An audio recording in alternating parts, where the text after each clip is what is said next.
minnu sɔgɔlen b'aw ka jabaranso mandi la an ka foli b'aw bɛɛ lajɛlen ka kɛ n'aw ka wagatiw cogoya ye. An b'aw ladɔnniya ko nin ye aw ka kunnafoni wagati selen ye.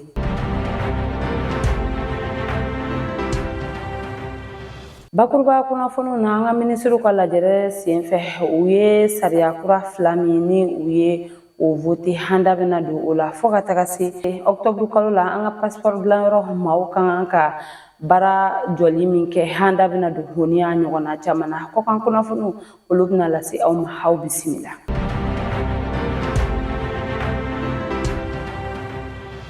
An ka minisiriw ka lajɛrɛ senfɛ ka kɛɲɛ ni an ka kiri minisiri ka laseli ye u ye sariya kura ta k'a jira ko bɛna yɛlɛma don an ka sariya sunba la min tana juye kalo tile 7 san 2016 ni o bɛ ɲɛsin an ka kaso bon baarakɛlaw ma kɛrɛnkɛrɛnnenya la a lakanabagaw. U ye a jira ko san 2019 ani san 2021 kɔnɔna la ko yɛlɛma kun donna sariya sunba in na yaasa o yɛlɛma ninnu bɛ se ka lawaleya cogoya min na olu fɛɛrɛw de bɛna na bila sen kan. U ye a jira ko maa minnu bɛ n'olu bɛ baara la kaso bon kɔnɔna la yaasa ka lakana sabati a kɔnɔna la cogoya min ni u kan ka taa retraite la san 3 bɛna fara olu ka retraite âge kan ani maa minnu fana bɛ yen nɔ ni olu b'a fɛ ka kɛ kaso bon lakana baarakɛla fana ye ka san 3 fara olu si fana kan yaasa cogoya min na olu fana bɛ se ka kɛ kaso bon lakana baarakɛla ye cogoya min na ani maa minnu fana bɛ yen n'u b'a fɛ ka kɛ kaso bon lakanabagaw ka ɲɛmaa ye ni a bɛ fɔ o ma ko kadiri fo k'a sɔrɔ ko lisansi diplôme o bɛ i bolo. U y'a jira ko nin kun tɛ dɔwɛrɛ ye u b'a fɛ ka baara de nɔgɔya kaso bon lakana baarakɛlaw ma sabula maa kura minnu bɛna ta ko a kun de ye olu bɛ se ka nin baara in sɔrɔ ka sɔrɔ u ma degun tɔɔrɔ sɔrɔ a la ani fana maa kɔrɔ minnu bɛ yen nɔ maa kura talenw bɛ se ka olu ka hakilinaw sɔrɔ ka a don ba la cogoya min na. O kɔfɛ fana ka kɛɲɛ ni an ka waribon minisiri ka laseli ye sariya kura ta ka ɲɛsin u ka baara bolodalenw ma san 2026 u bɛna nafolo min kan ka don an ka jamana ka wagandeba kɔnɔna la ani min kan ka bɔ u ye sariya kura ta ka ɲɛsin o fana ma. U y'a jira ko san 2026 kɔnɔna la u ka don wari don ta jamana ka wagandeba kɔnɔna la ko u bɛna sefa wari miliyari 3 ni a kunkanfɛ o de kan ka don an ka jamana ka wagandeba kɔnɔna la. U ye a jira ko dɔ farala a kan sabula kɛmɛ sarala min ye 11 murumuru 61 ko o de farala a kan ko ɲinan san ni san tɔw kɔnɔna la min ye sefa wari miliyari 2 n'a kunkanfɛ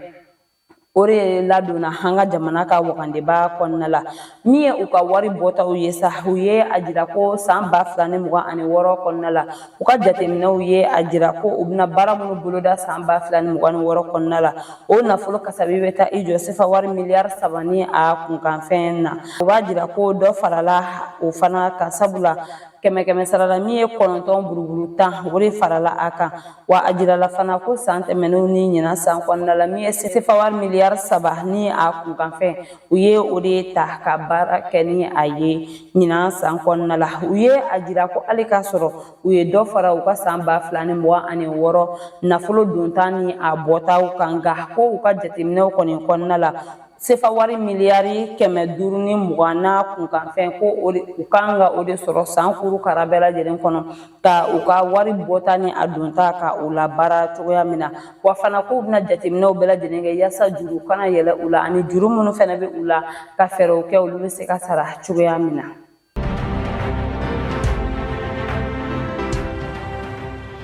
An ka lakana minisiri ni protection civile minisiri bɔra ka laseli kɛ ka a jira ko octobre kalo tile 11 san 2025 minnu ka baara bɛnnen bɛ an ka passeport baarali ko ma ko u bɛna na baara jɔ Bamakɔ fantan ani 4 bɛɛ lajɛlen kɔnɔna la ani fana an ka consulat min bɛ parikaw fɛ yen nɔ ko olu fana bɛna na baara jɔ wa a y'a jira fana k'u ka bɔlɔlɔsira min bɛ yen nɔ ko octobre kalo tile 16 san 2025 baara bɛna jɔ o fana sanfɛ ko baara bɛna na daminɛ octobre kalo tile 25 san 2025 o hukumu kɔnɔ a ye welewelemada kɛ ka ɲɛsin malidenw bɛɛ lajɛlen ma minnu bɛ jamana kɔnɔ ani minnu bɛ jamana kɔ kan k'u ka fɛɛrɛw bɛɛ lajɛlen bila sen kan yaasa ni u ka passeport ni u mago bɛ o la ka se ka o baaraw kɛ teliya la sabula ko ni fɛɛrɛ in kun tɛ dɔwɛrɛ ye u b'a fɛ ka fɛɛrɛ kuraw de bila sen kan yaasa u bɛ se ka baara kɛcogo ɲuman ka o kɛ ka di jamanadenw ma cogoya min na.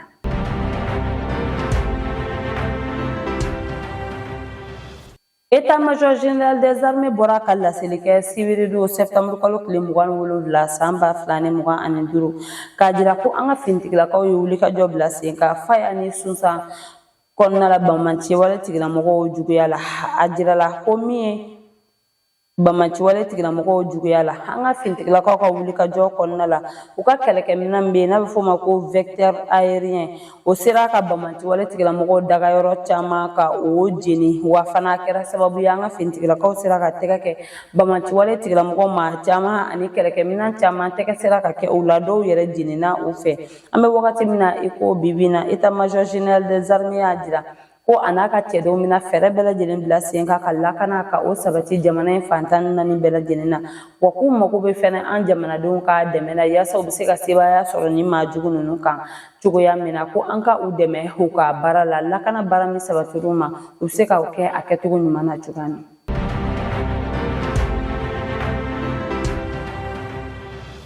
Kayikaw fɛ yen nɔ an ka finitigilaka minnu bɛ yen olu ye opération dɔ bila sen kan opération min bɛ wele ko opération kokajɛ ni o ye ka taa tugu maajuguw la minnu kɛlen bɛ ka waleyajugu ta ka ɲɛsin ka i sigibagaw ma ka se ka dankari kɛ u ka waleyajuguw la cogoya min an ka ni finitigilaka ninnu ye wulikajɔ bila sen kan septembre kalo tile 23 n'a tile 24 san 2025 septembre kalo tile 23 la u ye tɛgɛ kɛ maa fila la minnu ni ɲɛnaminimafɛn tun b'u bolo valise kɔnɔna la u tun bɛ ka taa ni a ye moto la u kɛlen kɔ ka tɛgɛ kɛ ni maa kofɔlen ninnu na u ye a jira ko min ye cannabis chambre indien biriki 17 o de sɔrɔla u bolo tramadol 250 grammes plaquettes 400 ani tramadol 225 grammes 400 o de yera ni maa kofɔlen ninnu bolo septembre kalo tile 24 san 2025 bankundakaw fɛ yen nɔ Kayi marabolo la u ye tɛgɛ kɛ maa dɔ la min tun bɛna na suyɛni waleya yen sigida la tɛgɛ kɛlen kɔfɛ a la u ka sɛgɛsɛgɛliw kɔnɔna la a ye a jira ko suyɛni caman bɛ kɛ yɔrɔ in na ko ale nɔ bɛ a la wa a ye a baarakɛɲɔgɔn maa 5 a ye olu tɔgɔ fɔ tɔgɔ kɛlen kɔfɛ nin maa kofɔlen ninnu na min ye jakarta kelen fo ka taga se telefɔni caman ani ɲɛnaminimafɛn caman o de sɔrɔla ni maa kofɔlen ninnu bolo wa a jirala k'u si b'a daminɛ san 20 ka taa bila san 29 la an bɛ wagati min na i ko bibi na ninnu b'an ka finitigilakaw k'a bolo ka yanni u ka kiri ye wagati cɛ polisiw ka ɲɛmayaso ko k'u bɛ folikan kɛrɛnkɛrɛnnen lase u ka cɛdenw ma olu minnu ye nin hakilina ɲuman sɔrɔ ni o ye opération kokajɛ ka o bila sen kan yaasa ka se ka lakana sabati ka ye ni a nɔkandugu bɛɛ lajɛlen kɔnɔna la wa k'u bɛ welewelemada kɛ fɛnɛ ka ɲɛsin Kayikaw ma ko u ka u dɛmɛ yaasa u ye nin baara min bila sen kan a bɛ se ka ɲɛ u bolo cogoya min na.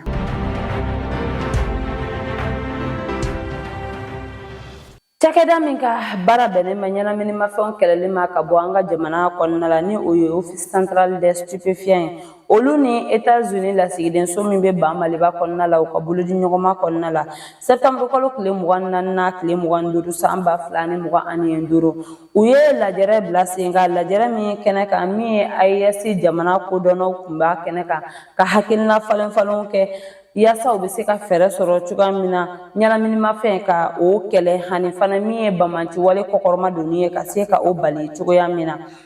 an ka lakana minisiri tɔgɔ la a ka chef de cabinet ni o ye polisiw ka contrôleur principal ye Seyidu Mamadu Dunbiya ale de ye alamisa don septembre kalo tile 25 san 2025 lajɛrɛ kuncɛ école de maintien de la paix alu Blondin Beyi kɔnɔna la wa kɛnɛ kan min ye États-Unis lasigiden madame Rachna Coronel ni an ka kodɔnnabaw ani kalanbagaw caman de tun bɛ a kɛnɛ kan yaasa u bɛ se ka hakilina falenfalenw kɛ cogoya min na ka ɲɛnaminimafɛnw ka olu kɛlɛ ani ka bamaciwale fana kɔkɔrɔma donni ka se ka olu bali cogoya min na min ye école de maintien de la paix directeur ni o colonel major Sulemani Sidibe ale y'a jira ko nin wagati laban ninnu kɔnɔna la ale ni a baarakɛɲɔgɔnw kelen bɛ ka fɛɛrɛw bila sen kan yaasa maa minnu bɛ baara kɛ jamana bolo ani minnu tɛ baara kɛ jamana bolo ka kalanw boloda ka u lafaamuya yaasa u fana bɛ se k'u jɔyɔrɔ fa cogoya min na fɔ ɲɔgɔn kɔ ni bɛnbaliya min bɛ an ka jamana kɔnɔna la dan ka se ka sigi o la cogoya min na wa a y'a jira fana ko nin lajɛrɛ min bilalen filɛ nin sen kan ni u ka kumasen ko ka fɛɛrɛ sɔrɔ ko ka fɛɛrɛ sɔrɔ bamanci wale kɔkɔrɔma doni ani ka ɲɛnaminimafɛn ka o kɛlɛ cogoya min ka bɔ diɲɛma kɔnɔna la ko ale bolo ko a bɛ tɛmɛ o bɛɛ lajɛlen kan sabula a bɛna kɛ sababu ye hakilina min bɛ u la ni o ye ka fara ɲɔgɔn ka kɛ ka se ka bɛn ni kelenya k'o bɛ sabati jamanaw ni ɲɔgɔn cɛ ani ka lakanabaliya ka se ka dansigi kɛ o la jamanaw ni ɲɔgɔn cɛ k'a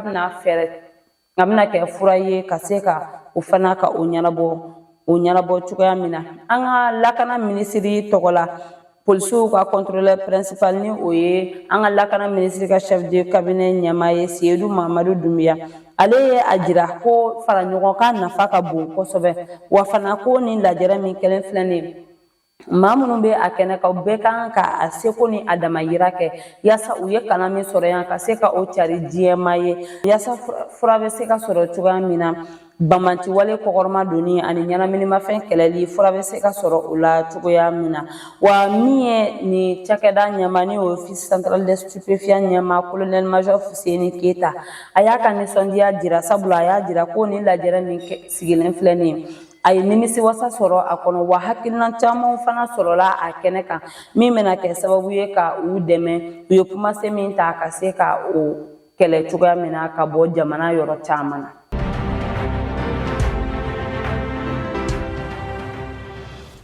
UNICEF ye kalankɛminɛnw di Tombouctou Academy ma yaasa u bɛ se ka u yɛrɛ dɛmɛ ni a ye cogoya min na min ye sefa wari miliyɔn 150 ni kalankɛminɛn ninnu san wari bɛnna o de ma min ye Tombouctou gouverneur ye ale tun bɛ a lajɛrɛ kɛnɛ kan alamisado septembre kalo tile 25 san 2025 ale de ye nin minɛn ninnu k'a di académie baarakɛlaw ma yaasa u bɛ se k'u yɛrɛ dɛmɛ ni a ye kalanta hukumu kɔnɔna la cogoya min na wa fana min ye Tombouctou gouverneur ye a ye folikan kɛrɛnkɛrɛnnen lase UNICEF ma o min bɛ dɛmɛ ta k'a ɲɛsin kalan minisiriso ma ni kalankɛminɛnw dili ye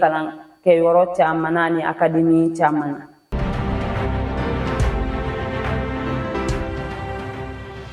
Mali ka sanyɛlɛma ɲɛnajɛ hukumu kɔnɔna la association femme leadership et développement durable maaw ye dɛmɛ ta ka ɲɛsin an ka lejuratɔw ka jɛkuluba ni o ye union malienne des aveugles ma yaasa u bɛ se ka u yɛrɛ dɛmɛ ni a ye cogoya min na a ɲɛnajɛ kɛra septembre kalo tile 26 san 2025 Lafiyabugukaw fɛ yen terrainba min bɛ yen n'a bɛ wele ko Saba terrain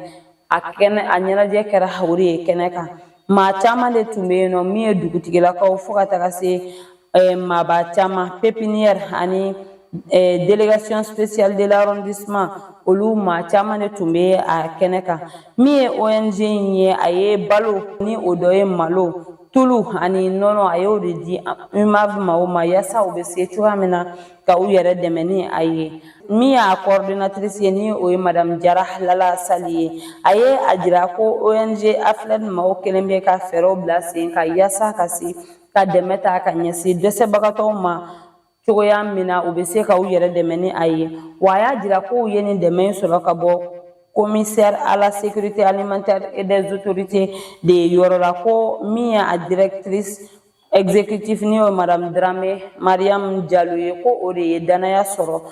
ni maa ninnu yɔrɔ yaasa olu bɛ se ka ni minɛn ninnu sɔrɔ cogoya min ka di an ka nin lejuratɔ ninnu ma wa a y'a jira fana ko u t'a fɛ u ka baara t'a fɛ ka dan o dɔrɔn ma sabula u b'a fɛ ka min ye forager ye ka o di nin jɛkulu in ma yaasa jiko gɛlɛya min ni o fana bɛ u kan caman bɛ se ka bɔ o la cogoya min na a ye a jira ko n'i y'a ye olu ka jɛkulu bɛ ka nin baara in kɛ ko olu bɛ misaliya ta an ka jamanakuntigi kɔrɔ Ala ma hinɛ la Modibo Keyita ko don tɛmɛnenw na san 1960 la k'a y'a jira ko min ye Mali ye ko o bɛna na kɛ i n'a fɔ ko gɔn de ye maa dɔw yɔrɔ sabu kɛrɛnkɛrɛnnenya maa minnu bɛ yen ni olu b'a fɔ ko olu yɛrɛ dɔrɔn ka lafiya wa ko olu bɛ se k'a fɔ ko an bɛ wagati min na ko bi bi na ko an ka jamana ɲɛmaaw fana bɛ ka fɛɛrɛ minnu bila sen kan ko o bɛ o de jira sabula ko an ka jamana ɲɛmaaw ye fɛɛrɛ bɛɛ lajɛlen bila sen kan ka lakana sabati jamana kɔnɔna la wa ko an ka finitigilakaw kɛlen bɛ ka wulikajɔ bɛɛ lajɛlen bila sen kan banbanci walew ni maa juguw juguya la wa a ye a jira fana ko an ka jamana ɲɛmaaw san 2026 janvier kalo la k'u y'a jira k'u bɛna dɔ fara jamana baarakɛlaw sara wari kan ani fana k'u ye brigade citoyenne ni an ka fonse minnu nabɔ ani u ye baara caman minnu boloda an ka jamana kɔnɔna la ni o dɔ ye ka panneau solaire fo ka taga se forage k'o di an ka kɛnɛyasow ma ko ale bɛ se k'a fɔ ko an ka jamanakuntigi kɔrɔ ye kuma min fɔ ko an ka jamanakuntigiw bɛ ka o de waleya i n'a fɔ ko bi wa fana a ka kuma kɔnɔna la a ye welewelemada kɛ ka ɲɛsin sifinnakaw bɛɛ lajɛlen ma a ye misaliya ta an ka jamanakuntigi général d'armée Assimi Goïta yɛrɛ ka fɔli la ni o dɔ ye ko ni ale ma se fanga min kalifara ale ma n'ale ma se a kɔrɔ o b'a jira ko Mali sifinnaka si de ma se a kɔrɔ o hukumu kɔnɔna la Madame Jara Lala Sall k'a bɛ welewelemada kɛ ka ɲɛsin sifinnakaw bɛɛ lajɛlen ma ko an ka fangaw fara ɲɔgɔn kan an ka waleyaw kɛ waleya minnu ni olu bɛ se ka nafa sɔrɔ siraw ka olu lase jamana yɛrɛ ma wa a y'a jira fana ko an ka jamana ka sanyɛlɛma ɲɛnajɛ hukumu kɔnɔna la u bɛna dɛmɛ lase u baarakɛɲɔgɔnw caman ma ni o ye UMAV ma fo ka taga se société civile ani pépinière fo ka taga se PASAF 1 2 3 ko u ye dɛmɛ ta ka ɲɛsin ni maa ninnu bɛɛ lajɛlen ma wa fana ko maa minnu kɛra sababu ye k'u dɛmɛ ka se ka o kɛ k'u b'u bɛɛ lajɛlen fo.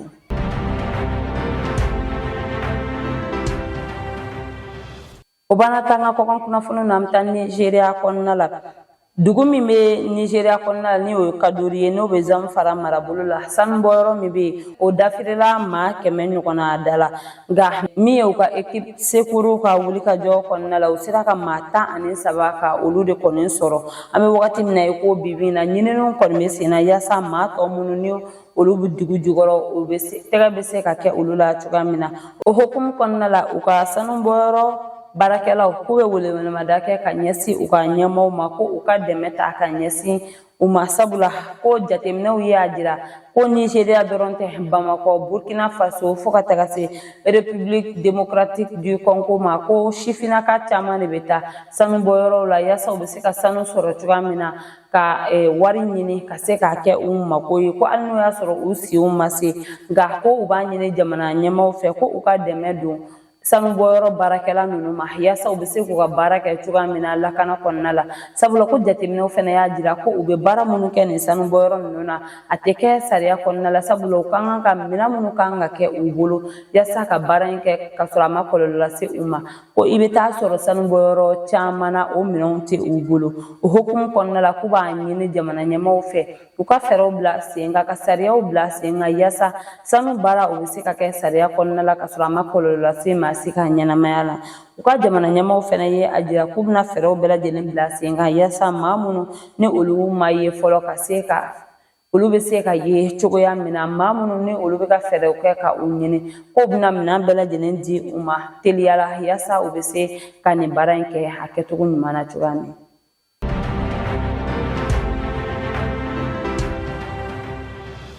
N'an bɔra an bɛ taa Côte d'Ivoire kɔnɔna la Côte d'Ivoire jamana kalafili min kan ka kɛ octobre kalo tile 5 ka taa bila novembre kalo tile 4 san 2025 u ka état major général des armées min bɛ Yamoussoukro kɔnɔna la u bɔra ka laseli kɛ septembre kalo tile 25 san 2025 lajɛrɛ sen fɛ k'a jira k'u kelen bɛ ka fɛɛrɛw bila sen kan yaasa kalafili ɲuman bɛ se ka tɛmɛ hɛrɛ ani baden na cogoya min na sabula min ye finitigilaka maa 40 ɲɔgɔn ko o kelen bɛ ka olu de ta yaasa olu bɛ se ka lakana sabati cogoya min na kalafili sen fɛ u y'a jira ko min ye finitigilaka 18 o taara gendarmerie la 18 o taara polisiw fɛ yen 8 o taara u ka forces armées de Côte d'Ivoire kɔnɔna la yaasa ninnu maaw bɛ se cogoya min ka lakana ka o sabati u ye a jira ko u ye concept dɔ bila sen kan ni o ye concept espérance ye o kun tɛ dɔwɛrɛ ye o de ye ka lakana ka o sabati jamana kɔnɔ bɛn ni kelenya kɔnɔna la u y'a jira fana ko don tɛmɛnenw na kɛrɛnkɛrɛnnenya san 2015 kɔnɔna la ko jamana kalafili min kɛra u ye nin ɲɔgɔnna de kɛ yaasa lakana bɛ se ka sabati ani Coupe d'Afrique des Nations min kɛra Côte d'Ivoire kɔnɔna la san 2020 ko u ye ni fɛɛrɛ kelen de fɛnɛ kɛ yaasa ka lakana sabati o hukumu kɔnɔna la k'u bɛ welewelemada kɛ ka ɲɛsin jamanadenw ma minnu bɛna bɔ ka taa kalafili la ko u ka waleyaw kɛ waleya min bɛ fasoden ɲumanya jira ko u kana na waleya jugu si kɛ min bɛ se ka kɛ sababu ye ka u ni finitigilakaw lase ɲɔgɔn ma sabula ko ni finitigilakaw nakun tɛ dɔwɛrɛ ye o de ye ka olu yɛrɛ ka lakana sabati u ka se ka t'u ka kalafili hɛrɛ ni baden kɔnɔna la ka sɔrɔ basi fosi ma u sɔrɔ.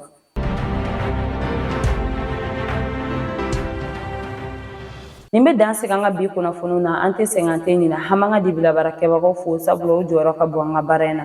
an b'a fɔ k'Ala ka basigi sabati an ka jamana kɔnɔ Ala ka sankɔrɔta di an ka finitigilakaw ma ni Ala m'an ka jɔnya jɔnya na an bɛ ɲɔgɔn sɔrɔ yan sini ka kunnafoni di aw ma ladiriya la shukran.